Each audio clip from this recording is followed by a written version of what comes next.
پکوي چې سبا په کمپاین کې چې کمپاین کوي او د کمپاین د فارم چې کوم دی مونږ مټه کې یو سړی نه پریږدو والله کو یو سړی باندې په مټه کې وګرځېدو وایي دي کې کو هغه مې تربور وي خو دي کې کو هغه مې رور وي چې زمونږ د مټې خلکو سره زیاتیت او ظلم کېږي مونږ به د هغې مخنیوي کوو او ارباب صاحب دا تاسو ته مې وایم چې په دې باندې سره د مټې د خلکو دپاره او د دغه دپاره والله چې خپل تعلق هم پرېږدم تاسو بیخي ځان غلی کړی دی تاسو وایئ یاره مونږ دا چل وکړو مونږ هغه چل وکړو او نه دا شاهد چې کوم دی دا سکول یوړو چې زما ایم این اے ناست دی زما ایم پی اے ناست دی شاهد څه شیز دی چې شاهد دا سکول وایي دا خو چې کوم دی د دوی په صلاح او د دوی په دغه باندې دا سکول تللی دی نو مهرباني وکړئ دا خپلې غلطۍ چې کوم دي کمېټ کړي دي دا ټیک کړئ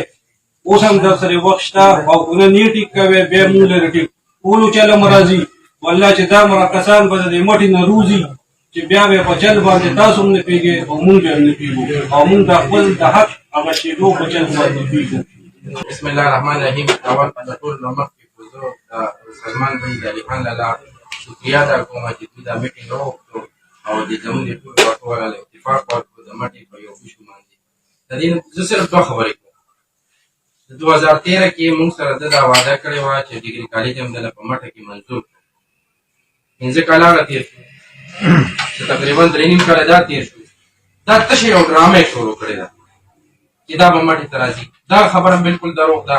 داسې سنې خبره ده هلته کالج لاړو هغه بس لاړو هغه ځي لاړو که مستقل لاړو دا بالکل دا زه نه منم زه پی ټي آی سره تعلق ساتم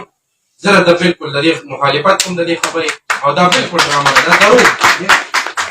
دی زمونږ د پی ټي آی والا یو لالیپاپ دې خوله کې ورکړی چې دا لالیپاپ واغلی او دا کار به زه داسې وکړم نه دا دروغ دي ته خو ظالمه دومره دروغجن منافق سړی که نه چې اوس الیکشن چې دا اوس تېر شو دا بلدیات الیکشن بیډ الیکشن څه دی تا خو د مټې هر یو ورکر ته ویل چې 3 کروڑ روپۍ اعلان وکړې په مټه کې ټولو خلکو ته ووایي چې 3 کروڑ روپۍ هم دله منظور کړي دي قسم هم ورته وخورې قرآنونه هم ورته وکړې چې 3 کروڑ 3 کروڑ روپۍ څه شوې حکومت دې ختمېږي بالکل دې ډرامو کې به نه راځو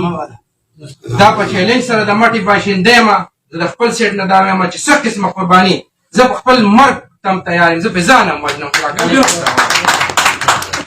ارباب صاحب ته اوس 6 بجې کښېنې